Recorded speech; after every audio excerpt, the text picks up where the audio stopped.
Pushing off my sneakers to the ground. I do not jump, I move the earth down. Bear witness to the genius of my sound.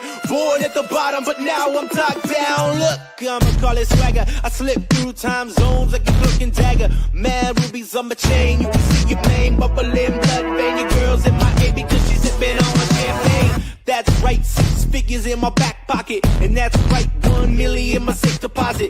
That's right, I'm trill all day. On my way to. What is up, Tiger fans, all Clemson Tigers family? I am your host, Cole Gerard, and welcome to the Best Damn Clemson Show. Been a quick week, little turnaround after Pittsburgh. I was actually in Pitt for it. Really good win, I will say. Very gritty. It was a tough second half to watch. Obviously, if you're a Clemson fan, you know the first half was fairly good. You know, Antonio Williams dominant. You know, K had a really good first half, but yeah, I know I jumped right into this thing. So, yeah, it's just me tonight. Usually have Cannon with me. Of course, in the past, I've had Evan. Thank you, Evan, for, you know, what you've done for this show. I really appreciate it. And you know, showing me the rounds with the Best Damn Clemson Show.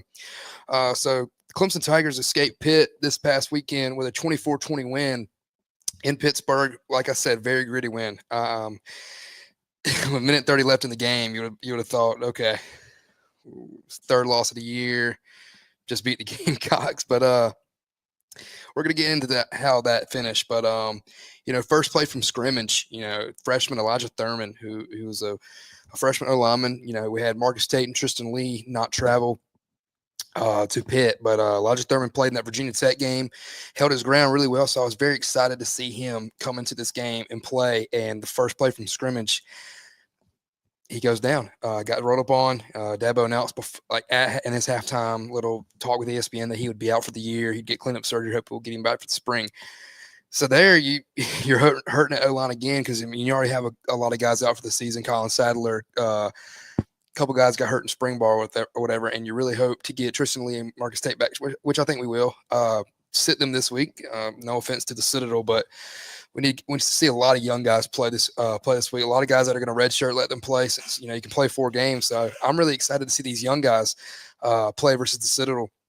I do want to start our starters for sure. I think it's a level of disrespect not to start your starters. So you know, K. Klubnik will be in there, other guys like that. But it's going to be good to see a lot of these redshirt guys, you know, get in Saturday and hopefully produce some offensive stuff. You know, like Christian Bentancur at tight end, who's going to be the next guy. I feel like, you know, of course we got Olsen, Pat Henry, and Josh Sapp, but I mean Josh Sapp's going to be a senior next year, which is crazy. And then of course you got Olsen, Pat Henry, which is going to be a junior. So it's good to get him in there. Antonio Williams just continues to play at a high level. He had 13 catches, 149 yards, 2 touchdowns. I mean, this is freshman Antonio Williams. You know, that baller from his freshman year. Of course, he didn't get to do that last year. As him and Tyler Brown are in a similar situation.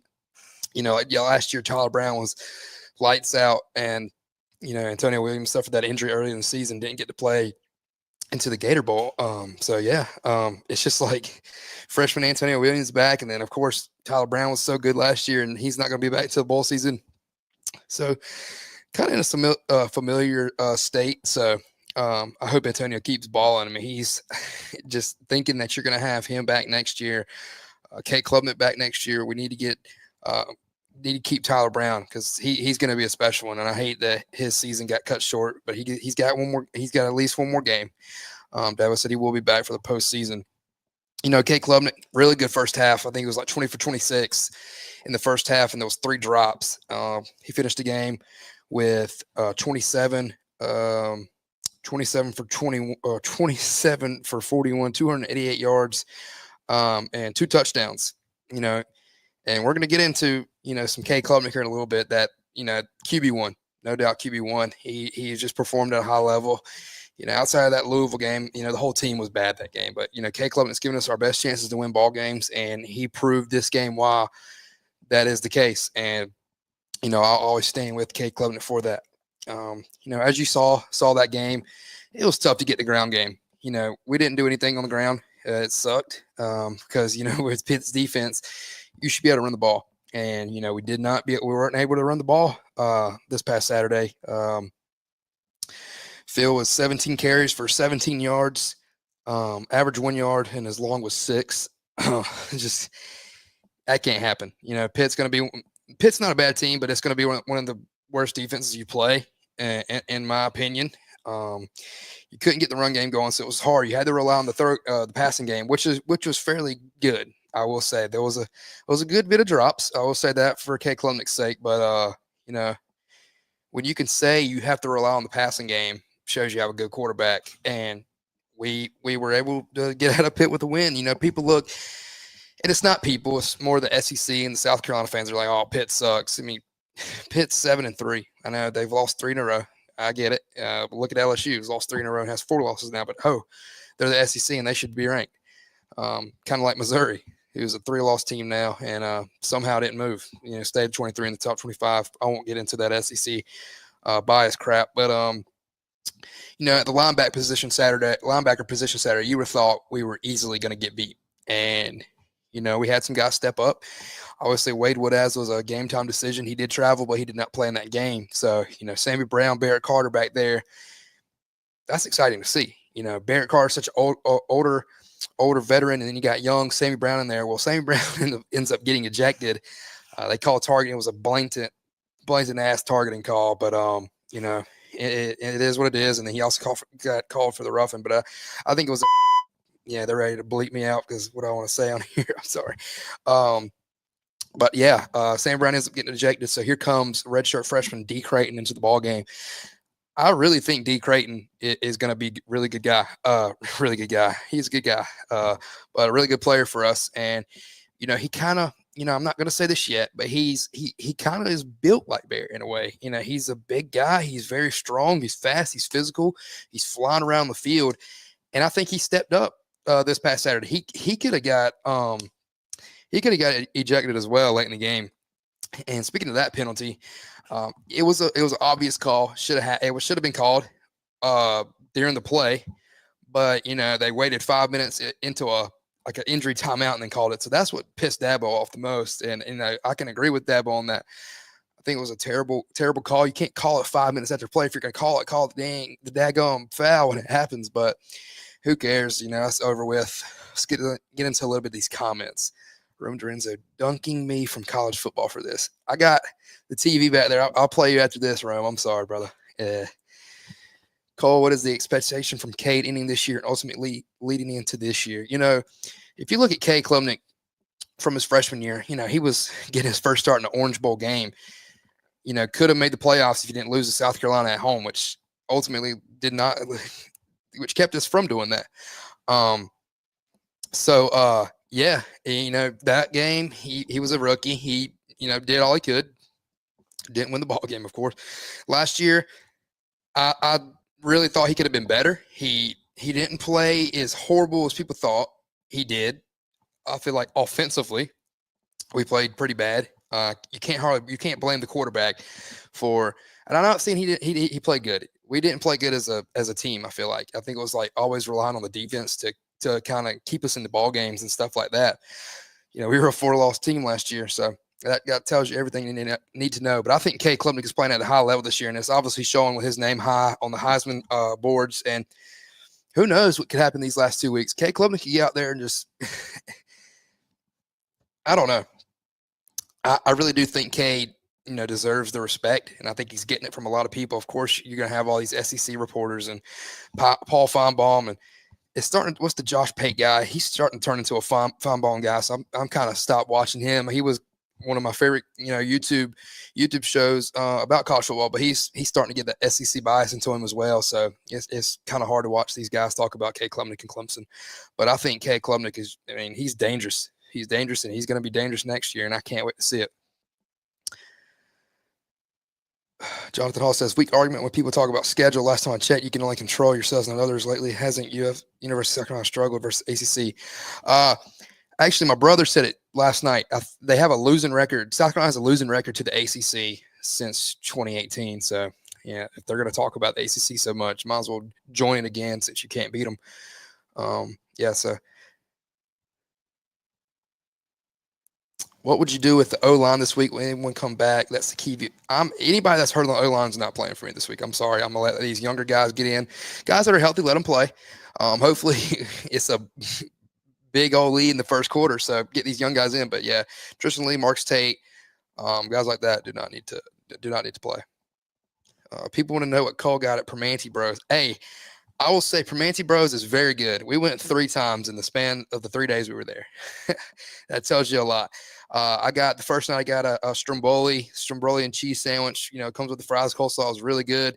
And the second day I got a capicola, and then we weren't going to get it the last night, but it was right beside our hotel, and there was nothing else kind of open because we went out after the game and stuff like that.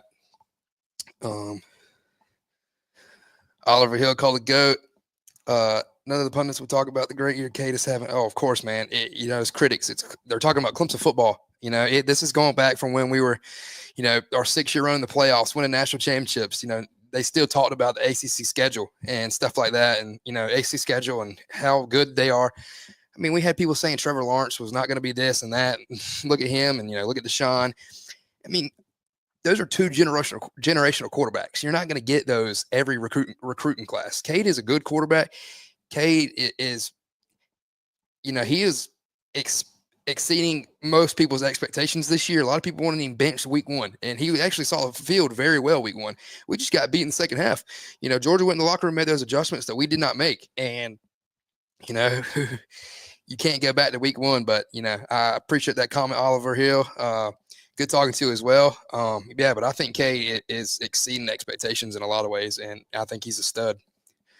But we're going to get back on track. I know I got a little carried away with these comments, but I always like, keeping y'all into the show. The show's about y'all. So, keep commenting, what y'all want us to talk about, and, we will.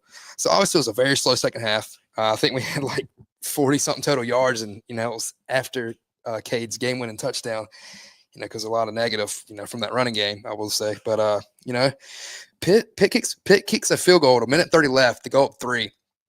Or was it 4-3? I can't remember. And they're up 3. And as soon as Pitt makes a field goal, they're all freaking celebrating. The kicker's just like, settle down. And I didn't see that until the highlights, but he was right. Cade Klubnik breaks out. I think it was 2 or 3 plays. I think it was 2. Quarterback Cade Klubnik, as I've talked about this episode, breaks loose for a 50-yard game-winning rushing touchdown. Clemson won the ball game 24-20. We're going to take a look at that play, actually, for you guys.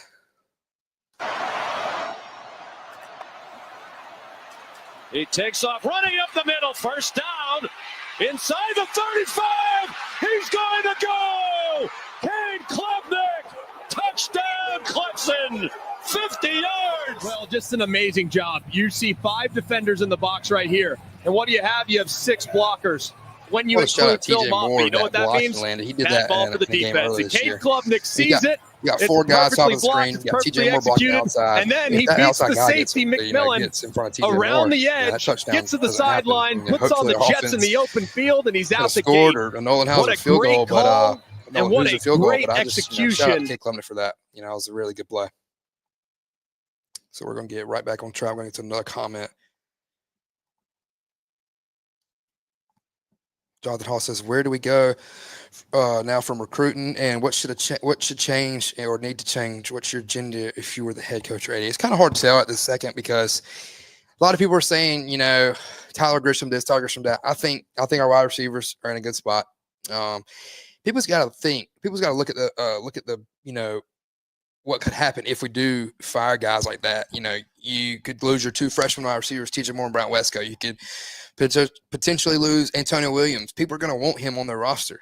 Tyler Brown. I think Tyler Grisham is doing well enough this year to keep him on the West Goodwin side of things. I feel like there could be I think there could be some toughness coming, more toughness coming from that side. I think he's a good coach. I really do. But we just got to be more tough. I'll say that because, we need to go back to the no social media, the ban, because, guys are just posted on Twitter, stuff like that when they're frustrated. And I get, the Troy Stellato situation. He was out he was pronounced out for the year yesterday. And, the night before they announced it, he posted, make it make sense. So he had Clemson Nation kind of confused. What are you talking about? Like, you losing Troy to the portal? What's going on? It ended up being a season-ending injury, and I hope he recovers well because Troy's been good for us the last 2 years. He's coming down with the ball left and right. He's fast, physical, and I like to see that. But yeah, Coach Hall says agree. Social media more focused than dogs for sure. I mean, look at the 16, and the teams that won national championships, made the playoffs every year, had these social media bans. And I'm sure guys were still on social media, but they weren't as much as people think. And, maybe they had a guy, maybe they had a coach that was who was, obviously coach, but his job was to make sure they weren't on social media. And I think that needs to come back because guys are really getting, frustrated and carried away with what people think about them on social media and stuff like that. But we are going to be right back from a word from our sponsors. Ever find yourself needing custom gear that really stands out? At Carolina Printing Sports and Trophy in Hartsville, SC, we personalize everything from t-shirts to trophies, making sure your brand or team logo pops. Whether it's screen printing, embroidery, or dazzling plaques, we've got you covered. Swing by today and let's create something unique just for you. Ever wondered how to stay updated on all things Clemson Tigers without the hassle? I discovered the All Clemson Tigers website, and it's a game changer for any sports fan. From football to Olympic sports, they cover everything Tigers. I've been following their updates, and the insights are outstanding. Check it out today and become the most informed fan at the game.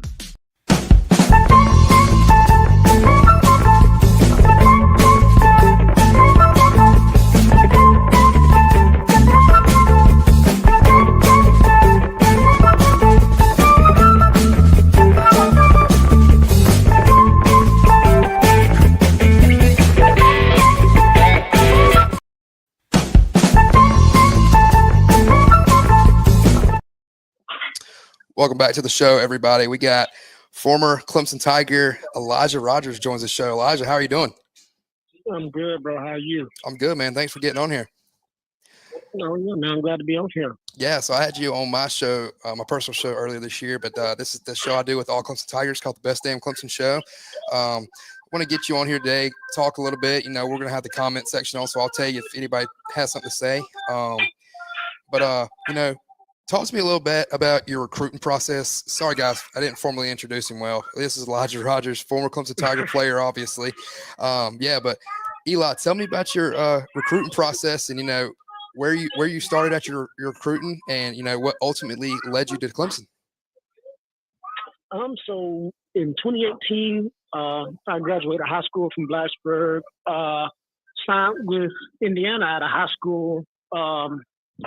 Didn't quite work out the way I wanted it to. I wanted to be a little bit closer to home. I'm from Gaffney in the upstate of South Carolina. So I ended up leaving IU. And honestly, long story short, I ended up in Clemson in 2020. That was the COVID season, so they didn't add anybody to the roster. 2021, Coach Sweeney and the team, they finally had a tryout, but they sort of had an idea of who I was coming out of high school. They just never offered me. So that walk-on tryout, they knew who I was, brought me into the program, and 2021, 2022, I finished up the year with them. Yeah. We have a comment that says, Eli, what was your favorite place to play at and your least favorite place? My favorite place to play, I know we lost this game, but at Notre Dame was a pretty cool experience, man. Just the historical meeting about Notre Dame, seeing Touchdown Jesus up there. Yeah. Like I said, I hated losing the game, but it was pretty cool to mean something so much to a opponent, to have the field storm, stuff like that is pretty cool to me. My least favorite place to play is honestly the Dome in Syracuse, man. I'm telling people, man, it's underrated. Yeah, it's not even that. It's like it's a great environment, but they get a little chippy when they down. So that's probably my least favorite place to play for sure is the Dome up in Syracuse. They a little chippy crowd up that way. Yeah. So talk about your favorite memory as a Tiger. It could be, anything on the field, off the field, talk about like the culture and, what should ultimately, make guys want to come to Clemson and, what made you wake up every day and say, dang, I'm pretty blessed for this opportunity. I'd say probably my favorite memory is, I think this is the second day of fall camp, and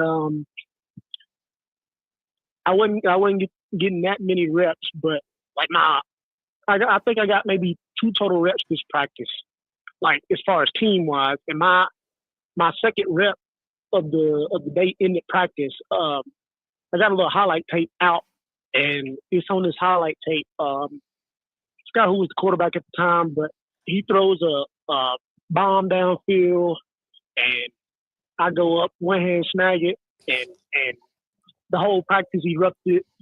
The defensive sideline cleared.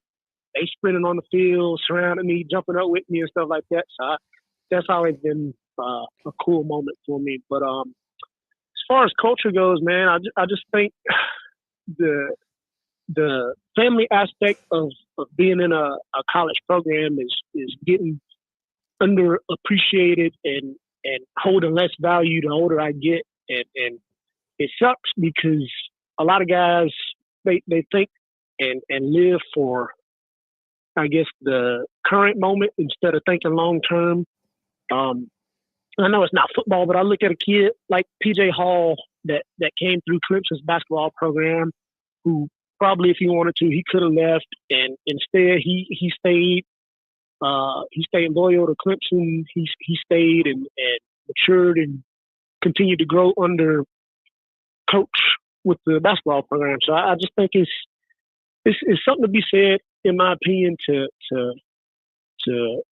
bloom where you're planted at, so to speak. So just Coach Swinney, he does a great job of making kids feel like they're at home. I look at a kid like Bo Collins, a guy from California, and I think he just recently spoke about it in an interview about how family-oriented Coach Swinney and the program is. Everybody from the video staff, position coaches, everybody, you name it, the kitchen staff, everybody's family, you know. And like I said, I think as a kid, especially recruits these days, man, a lot of people are chasing the money, and I think they're chasing the wrong things. And honestly, if you're good enough, the money's gonna come no matter where you are, you know. So I'd say, like I said, the culture aspect at Clemson with Coach Swinney is huge, man. Yeah, it sounds like, I mean, if anybody can play for Clemson, it sounds like they would want to do it, you know, from what you just said, and, you know, how the aspect is, you know. I'm not going to keep you here much longer. I do want to ask you, you know, tell us about the Coach Swinney that the fans don't get to see, and, you know, what social media doesn't get to see, and, you know, how much of a leader he really is and how much he cares about his players outside of football. Because if you look on anywhere you see Coach Swinney is getting some kind of, you know, hate, you know, getting criticized for not using the portal and stuff like that. But, you know, everybody that has played for Clemson, you know, has had nothing but great things to say about Coach Swinney, you know, on the field stuff and off. Yeah.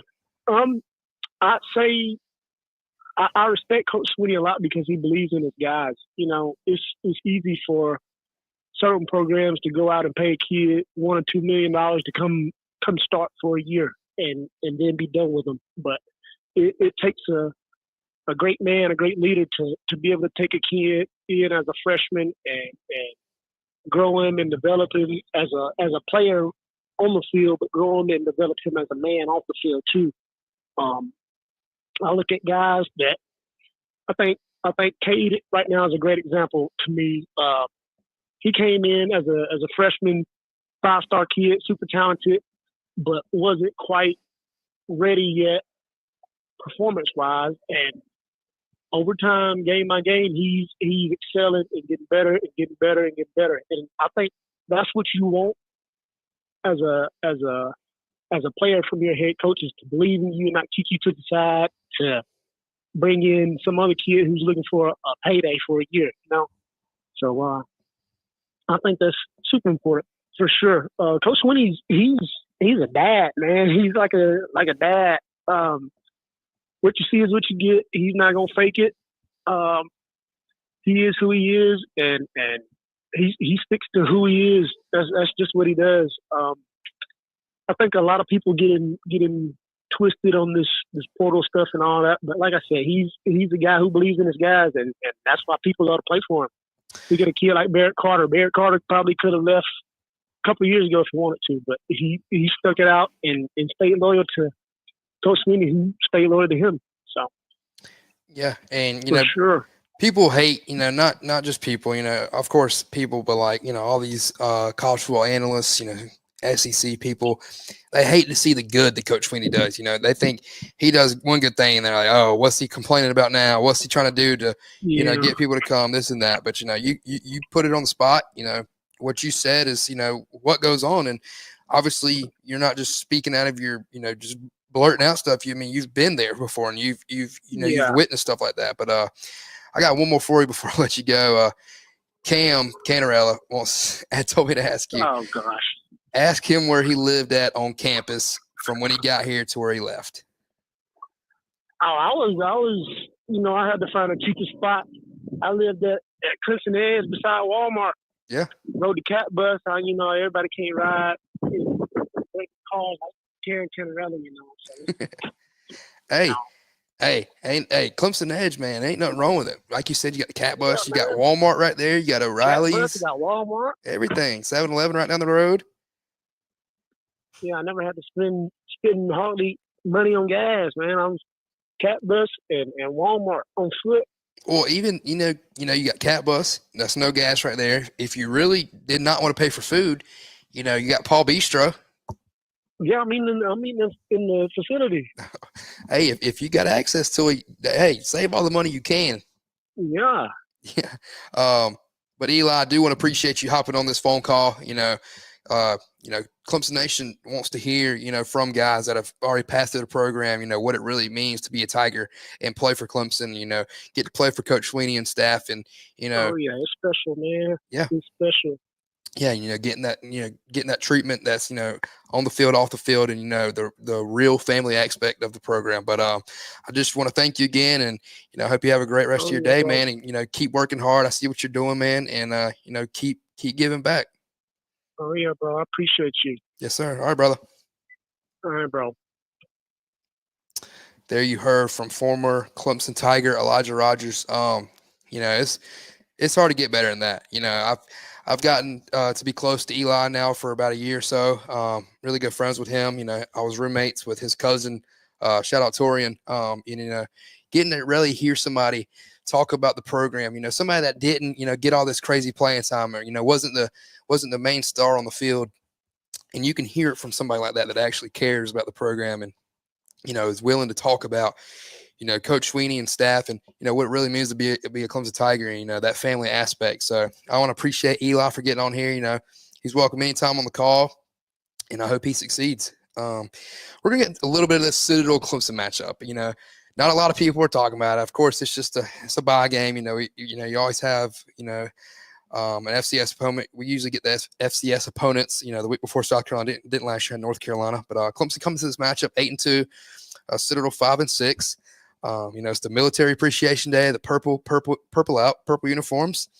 I want to talk about a little bit about what young guys we want to see this week. Of course, we're going to get the starters for a couple quarters, maybe a couple drives to see where we go. But I think our main focus is our O-line getting healthy. Getting Wade Woodhouse back, of course. I heard RJ Mickens got a little injury after Saturday, but I think he should be fine. I think we should let him rest this week. But what O-line guys we want to see in there that's young, that we haven't seen? I think guys like Jackson Hall, Jake Norris, Ronan O'Connell, guys like that need to get these reps. I think Ryan Lithicum, guys like that can still play. Walker Parks can, still play for a little bit. But, I think we should try to get as many young guys in there as possible to see what they got, because those guys are going to be the future of the program. Of course, Dabo said, there's going to be a lot of walk-ons cut this year or next year because of the rule. And, it breaks his heart as a coach because he was once a walk-on that earned a scholarship and, went on to do good things with Alabama, ended up coaching there for a little bit before he came to Clemson. So, his story as a walk-on was a success.